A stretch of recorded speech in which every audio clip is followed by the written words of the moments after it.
चढ़ गया, जवानी का बारूद भर गया। उम्र मेरा जब से चढ़ गया, जवानी का बारूद भर गया। और जिसको भी देखो हर कोई यहाँ मेरे में खो गया।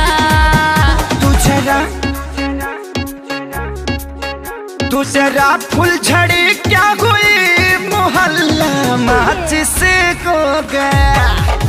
तू जरा फुलझड़ी क्या हुई, मोहल्ला माचिस को गया।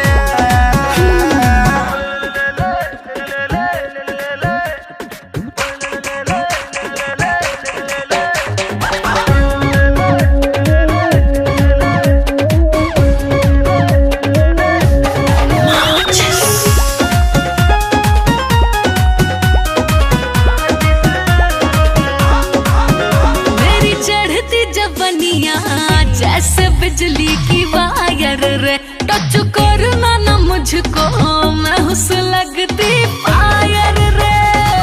तेरे ही नाम का डीजे बजे मेरे दिल में रे, इसलिए मैं डूबा तेरी आंखों के झिल में रे। आंखों से जाम मैंने जिसको पिलाया, वो पल में सो गया।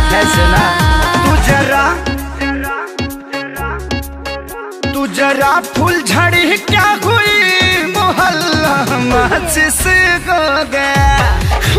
तू जरा फुलझड़ी क्या हुई, मोहल्ला माचिस को गया।